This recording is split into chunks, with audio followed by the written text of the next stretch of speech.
Hari ini saya akan berbicara secara singkat aja Bapak Ibu ya. Kalau hari-hari ini mungkin kita sering sekali melihat perbedaan-perbedaan yang ada di gereja-gereja Bapak Ibu. Ya, yang diharapkan sebagai jemaat Tuhan, kita jangan jadi bingung gitu ya Bapak Ibu ya. Kok gereja A memiliki sebuah statement begini, kok gereja B memiliki sebuah statement begitu. Salah satu contohnya yang kita hadapi di zaman-zaman sekarang ini Bapak Ibu adalah pertanyaan mengenai tentang keselamatan Bapak Ibu. Bagaimana pandangan keselamatan di dalam kekristenan yang harus dipercayai oleh orang Kristen Bapak Ibu. Kita jangan terburu-buru Bapak Ibu ya, kalau kita sekarang sering mendengar ada gereja yang meyakini bahwa keselamatan itu bisa hilang. Ada yang meyakini bahwa keselamatan tidak bisa hilang Bapak Ibu. Sekali lagi, ada gereja yang meyakini bahwa keselamatan itu bisa hilang. Ada gereja yang meyakini bahwa keselamatan itu tidak bisa hilang. Sejarahnya begini Bapak Ibu, sejarahnya dari tahun 1600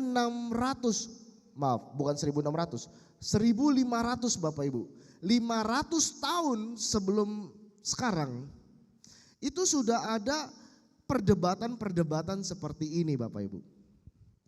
Yang lucunya gini, saya mengharapkan kita semua supaya kita tahu lebih dalam lagi tentang sejarah ya Bapak Ibu ya. Jadi pada saat itu ada dua teolog yang terkenal. Yang satu namanya John Calvin. Maka itu kenapa kita sekarang melihat ada gereja-gereja Calvinis. Dari 500 tahun yang lalu itu ada seseorang teolog bernama John Calvin. Ada juga yang kedua, yaitu Jacob Arminian.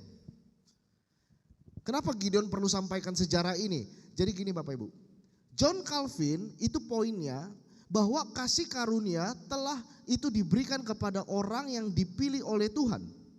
Maka kalau sudah dipilih oleh Tuhan, tidak mungkin keselamatan itu gagal. Tidak mungkin orang masuk neraka kalau sudah selamat. Karena kalau masuk neraka, maka pilihan Tuhan salah. Masuk akal Bapak Ibu? Itu John Calvin. Sekarang ada satu teolog lagi, Jacob Arminian. Jacob Arminian ini memiliki sebuah keyakinan bahwa kalau orang percaya dengan kehendak bebasnya dia masih melakukan dosa, maka akan masuk neraka. Kehilangan keselamatan. Masuk akal gak Bapak Ibu? Oke. Pertanyaan saya sebenarnya menjebak Bapak Ibu. Kita gak boleh ketika saya tanya masuk akal atau tidak, itu menjebak Bapak Ibu. Yang seharusnya adalah firman Tuhan berkata apa? Perdebatan itu terjadi beratus-ratus tahun bahkan sampai sekarang Bapak Ibu. Saya mau kasih tahu Bapak Ibu ya. Keselamatan bisa hilang, salah atau tidak? Tidak. Keselamatan tidak bisa hilang, salah atau tidak? Tidak salah. Semua benar. Loh kalau gitu Alkitab gak konsisten Gideon. Jadi yang mana? Keselamatan bisa hilang atau tidak? Nah saya jelaskan Bapak Ibu. Kita masuk ke dalam Roma pasal yang ke-8. Maka itu saya mau jelaskan kenapa keselamatan bisa hilang benar, keselamatan tidak bisa hilang juga benar. Karena Alkitab berkata gini. Di dalam Roma 8 pasal ke-8 ayat ke-29. Sama-sama kita baca Bapak Ibu. 1, 2, 3. Sebab semua orang yang dipilihnya dari semula, mereka juga ditentukannya dari semula untuk menjadi serupa dengan gambar anaknya. Supaya ia anaknya itu menjadi yang sulung di antara banyak saudara Bapak Ibu. Dan di ayat 30, siapa yang telah dipilih oleh Tuhan pasti dimuliakan oleh Tuhan. Enggak mungkin enggak. Maka di dalam Roma 5 ayat 9 sampai 10 dengan jelas bahwa keselamatan itu pasti. Saya bahas satu-satu ya Bapak Ibu ya. Nah, kita lihat sekarang bahasa Inggrisnya Bapak Ibu. Kita lihat. Kalau di bahasa Indonesia tadi bahwa sebab semua orang yang dipilih. Saya mengajak Bapak Ibu untuk cari kata di mana ada kata dipilih. Chosen, gak ada. Di dalam bahasa Inggris KJV lebih mengadopsi bahasa aslinya Bapak Ibu. Dan menurut saya ini lebih bagus. Jadi karena ini sesuai dengan bahasa aslinya. For whom he did foreknow. Foreknow itu bukan dipilih Bapak Ibu. Foreknow itu kemahatauan. Allah berdasarkan kemahatauannya, dia jugalah yang mempredestinasi, predestinate, untuk mengkonfirmasi gambaran anaknya itu. Kita gak bakal kehilangan. Tapi kuncinya di sini Bapak Ibu. Kuncinya adalah kata foreknow, berdasarkan kemahatauan Tuhan. Kalau Tuhan itu maha tahu, maka pilihan Tuhan tidak mungkin salah. Keselamatan menjadi pasti. Keselamatan tidak akan hilang berdasarkan kemahatauan Tuhan.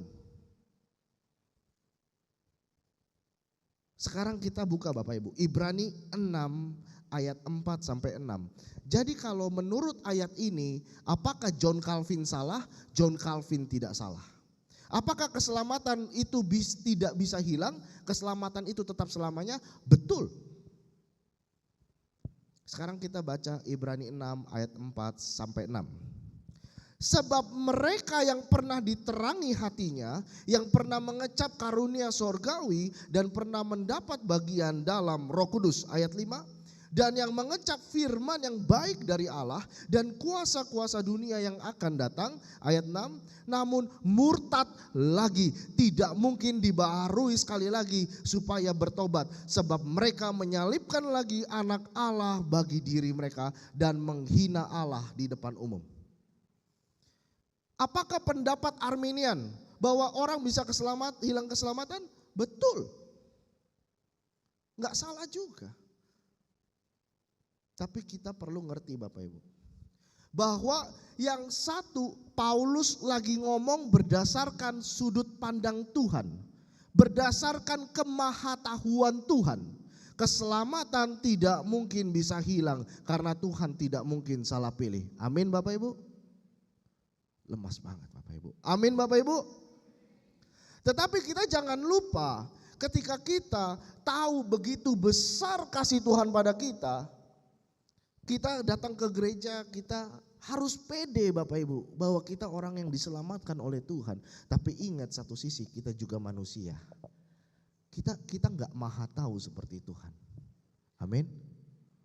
Maka kenapa di dalam Alkitab juga diajarkan dari sudut pandang manusia, dari mata kita enggak tahu Bapak Ibu. Siapa yang bisa menjamin dirinya diselamatkan? Tidak ada. Setiap hari saya berdoa supaya keselamatan saya terima di ujung nanti. Saya juga sendiri pun tidak menjamin diri saya selamat. Tapi saya yakin betul. Saya yakin betul. Karena Alkitab sudah kasih ciri-ciri orang yang diselamatkan. Tapi kalau Bapak Ibu suruh saya buktikan sekarang, gimana caranya? Saya nggak bisa buktikan. Karena saya tidak maha tahu Bapak Ibu. Amin. Maka kita juga perlu hati-hati Bapak Ibu. Karena perdebatan-perdebatan seperti ini sudah ada bahkan dari bukan 500 tahun yang lalu. Bahkan sudah ada dari 1900 tahun yang lalu Bapak Ibu. Gereja zaman sekarang sudah tidak lagi berfokus kepada esensi atau kepada intisari firman Tuhan. Ketika kita sibuk mempeributkan soal keselamatan, apa intisari dari keselamatan yang Tuhan berikan kepada kita melalui Tuhan Yesus Kristus? Kita hanya mempeributkan soal kata-kata, perpecahan gereja di mana-mana. Yang bertumbuh apa? Yang bertumbuh adalah saling benci, saling menuduh, saling menunjuk. Itulah yang kita tumbuhkan. Maka ini saya berbicara, kenapa saya sampaikan hari ini Bapak Ibu? Karena apa yang diajarkan oleh teolog, apa yang diajarkan oleh pendeta itu sangat berpengaruh terhadap pola pikir kita. Dan pola pikir kita itu berpengaruh kepada sikap kita sehari-hari Bapak Ibu. Kalau seorang pemimpin sudah mengajarkan jemaat untuk begini, begitu, begini, begitu. Anti sana, anti sini, anti sana, anti sini. Akhirnya apa Bapak Ibu? Di kehidupan sehari-harinya jadi keras kepala. Kehidupan sehari-harinya jadi gak bisa objektif. Kehidupan sehari-harinya jadi egois. Pokoknya yang saya tahu, yang saya yakini diajari begitu benar, ya itu yang benar. Gak bisa membuka telinga untuk orang lain. Tanpa kita sadari bagaimana kita diajarkan, bagaimana kita menerima metode pembelajaran tentang Alkitab, kita akan jadi seperti itu Bapak Ibu. Maka itu kenapa Bapak Ibu yang berdebat antara John Calvin dengan Jacob Arminian itu bukan John Calvin dan Jacobnya Bapak Ibu. Yang berdebat itu pengikutnya. John Calvin dengan Jacob Arminian ketawa-ketawa bersahabat di konsili. Ketawa-ketawa mereka di gereja. Mereka saling menikmati anugerah Tuhan dalam kehidupan mereka. Yang ribut siapanya? Pengikutnya.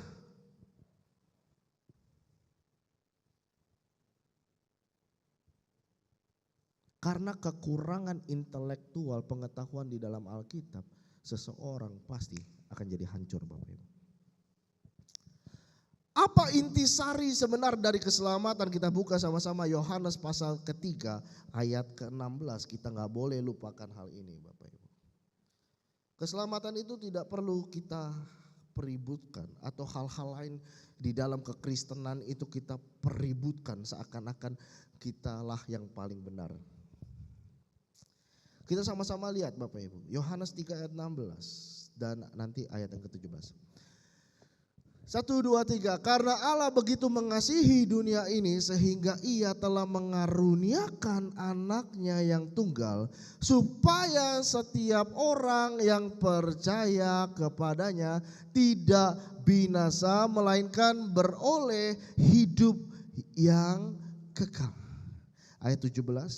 Sebab Allah mengutus anaknya ke dalam dunia bukan untuk menghakimi dunia, melainkan supaya dunia diselamatkan melalui dia. Kedatangan Yesus yang pertama, itu datang Yesus. Bukan penghakiman, penghakiman nanti kedatangan kedua. Kedatangan pertama Yesus datang untuk menunjukkan kasih Allah yang begitu besar kepada dunia ini. Sehingga setiap orang Kristen yang menerima keselamatan diharapkan mengalami, mengerti kasih Tuhan.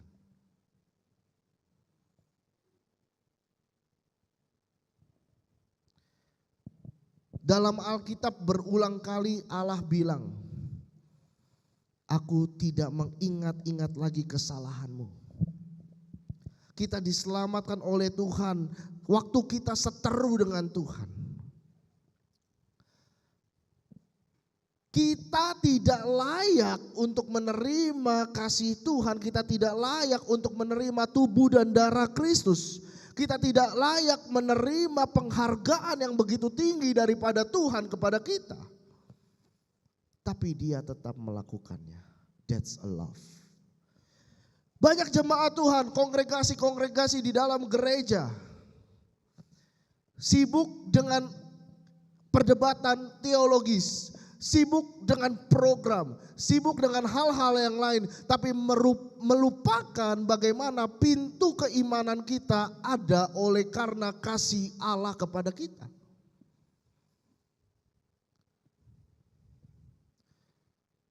Ketika kita menjadi seorang Kristen, kita lupa bahwa tidak ada yang lebih powerful daripada cinta kasih. Amin Bapak Ibu. Sekali lagi, amin Bapak Ibu. Ketika kita menjadi seorang Kristen, bukan pajangan lukisan Yesus, bukan pajangan The Last Supper, bukan pajangan hal-hal yang lain, bukan kita pajangan salib terus ada Yesusnya, bukan kita, itu tidak menjadikan kita seorang Kristen Bapak Ibu. Tetapi seseorang yang disebut sebagai pengikut Kristus adalah seseorang yang telah mengalami kasih Allah, mengerti betul kenapa saya butuh kasih Allah. Ketika seseorang, saya ulang berkali-kali Bapak Ibu, ketika kita hanya lahir di keluarga Kristen, karena kita sekolah di sekolah Kristen, karena dari kecil kita sekolah minggu di sekolah minggu gereja, tidak sama sekali menjadikan kita orang Kristen. Kita menjadi Kristen karena kita mengerti betul kasih Allah yang diberikan kepada kita.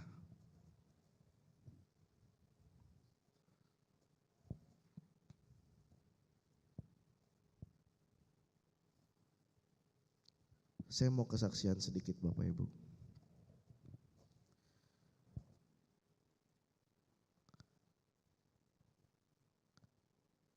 Ketika di satu titik saya sadar bahwa diri saya tidak lebih daripada orang-orang yang ada di penjara. Ketika satu titik saya sadar bahwa saya tidak lebih benar daripada orang-orang yang ada di penjara. Ketika satu titik saya sadar betapa kotornya saya tidak lebih kotor daripada babi yang di lumpur. Ketika saya sadar diri saya begitu banyak kekurangan. Ketika saya sadar bahwa saya bahkan tidak lebih daripada seekor babi Bapak Ibu.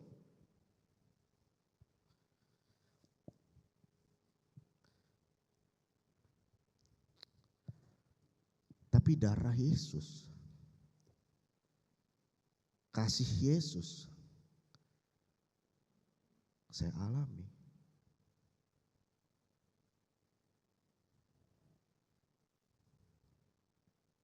Itu baru saya jadi orang Kristen, Bapak Ibu. Kalau kita sudah mengalami kasih Tuhan, karena kita sadar bahwa diri kita sangat kotor, Bapak Ibu. Saya mau tanya kira-kira, ketika kita melihat orang lain yang kotor, apa yang kita akan lakukan Bapak Ibu? Halo?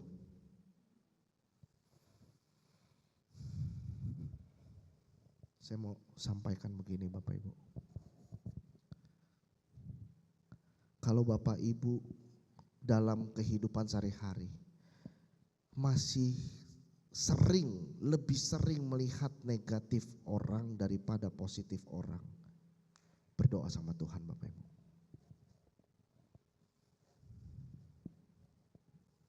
Saya kasih tahu ini serius Bapak Ibu, karena ini adalah satu tanda di mana seseorang belum mengalami kasih Tuhan.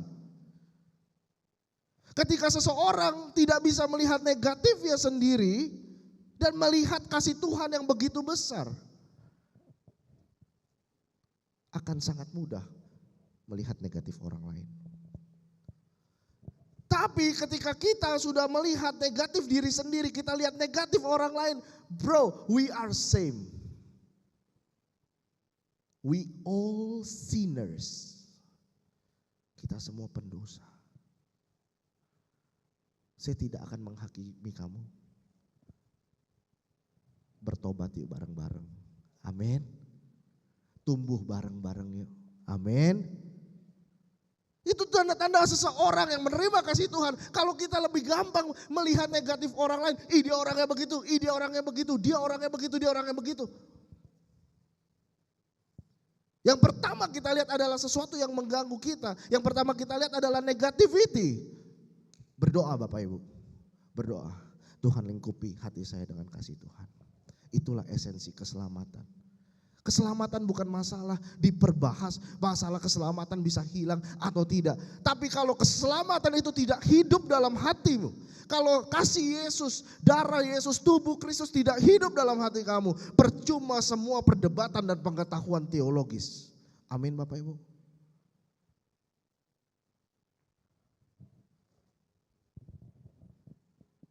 Jangan pernah lupakan kasih Tuhan. Maka saya mengundang Bapak Ibu sama-sama kita buka 1 Korintus pasal yang ke-13.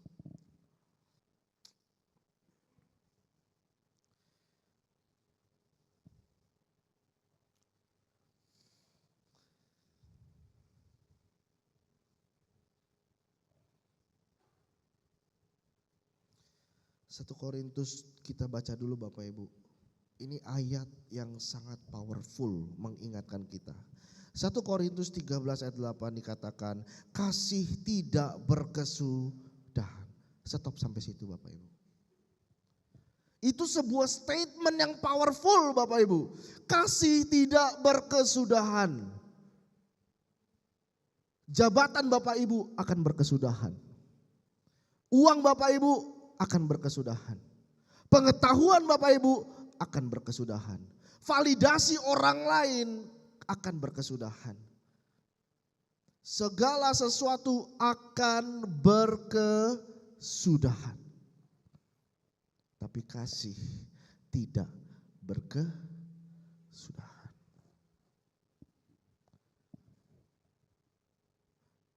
Kalau Bapak Ibu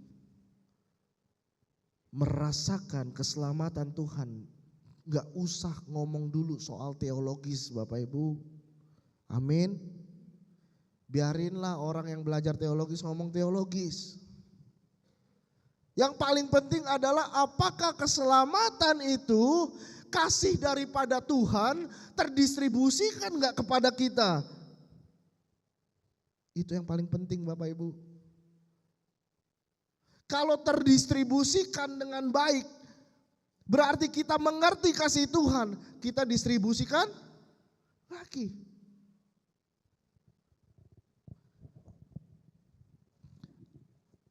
Rumah Bapak Ibu, rumah-rumah yang gedung-gedung bagus-bagus dan mewah-mewah. Seiring berjalannya waktu akan menjadi hancur, betul Bapak Ibu? Akan ada suatu saat nanti uang tidak akan bernilai lagi. Ketika sumber daya di bumi ini akan semakin tipis. Bahkan mungkin nanti air bersih akan semakin tipis. Air harganya bisa lebih mahal daripada emas Bapak Ibu. Segala sesuatu di dunia ini berputar-putar dan tidak ada yang abadi. Maka ketika saya berbicara kasih Bapak Ibu, kasih itu melambangkan Allah sendiri. Percuma kita berdoa 5 jam sehari jika kita tidak punya kasih. Percuma kita berbahasa roh setiap hari tapi kita gak punya kasih. Percuma kita bisa ngerti seluruh isi Alkitab tapi kita gak punya kasih. Maka sama aja.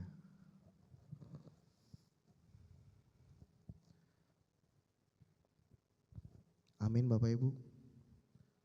Lemes banget Bapak Ibu. Kenapa lemes sekali Bapak Ibu? Mari kita sama-sama buka 1 Korintus 13 ayat yang keempat. Tinggal mundur aja ke atas Bapak Ibu ya.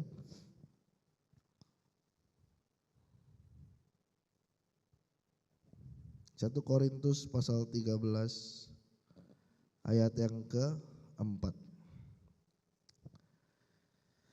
Kita baca dari ayat 4 sampai ayat yang ke-7. 1 Korintus 13 ayat keempat sampai yang ke-7 saya akan bacakan untuk kita semua Bapak Ibu. Ingat Bapak Ibu ya. Kasih itu sabar. Ketika saya ngomong begitu, coba Bapak Ibu evaluasi diri, saya sabar gak orangnya?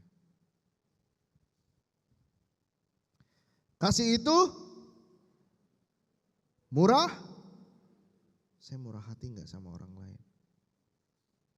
Atau saya lebih pentingin apa yang saya dapat dulu dibandingin orang lain? Ia tidak cemburu, ia tidak memegahkan diri, dan ia tidak sombong.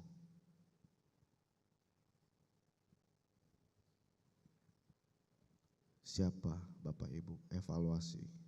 Kalau lagi berdebat, lagi diskusi, saya maunya saya yang didengar, poin saya yang benar, poin kamu salah. Itulah contoh memegahkan diri Bapak Ibu. Selanjutnya, ia tidak melakukan yang tidak sopan. Di zaman sekarang, generasi Gen Z banyak sekali menormalisasi anak-anak muda zaman sekarang, masih sekolah-sekolah, ya, banyak sekali yang menormalisasi. Santai aja lah. Duduk, ada orang yang lebih tua angkat kaki, santai aja lah. Udah mulai gak ada sopan.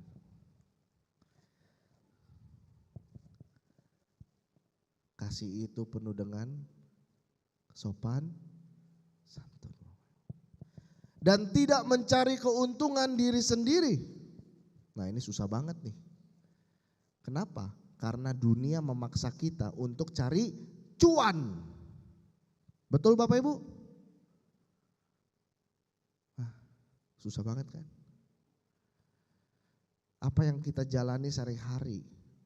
Cuan, cuan, cuan, cuan, cuan, cuan, dan cuan. Sistem dunia memaksa kita untuk mencari keuntungan buat diri. Tapi Alkitab mengajarkan apa? Tidak mencari. Ia tidak pemarah dan tidak menyimpan kesalahan orang lain. Selanjutnya, ia tidak bersukacita karena ketidakadilan, tetapi ia bersukacita karena kebenaran.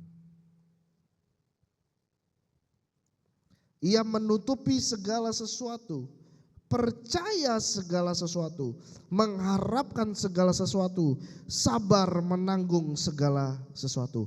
Ayat 7 ini luar biasa sekali Bapak Ibu. Apa maksudnya? Ia menutupi segala sesuatu, percaya segala sesuatu, mengharapkan segala sesuatu, sabar menanggung segala sesuatu. Artinya Bapak Ibu kalau punya kasih, udah. Mulai dari kita ekspektasi sampai hasilnya gimana, harus tetap mengasihi, diam aja. Karena di akhir dikatakan sabar menanggung segala sesuatu. Saya mau kasih tahu Bapak Ibu, di dalam bahasa asli kata sabar itu bukan hanya sabar. Kata sabar itu adalah long suffering.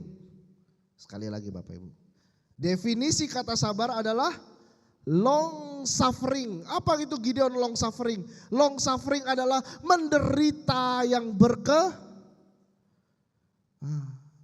Tuhan suruh kita sabar, tapi sekarang orang Kristen maunya berkat terus gitu kan.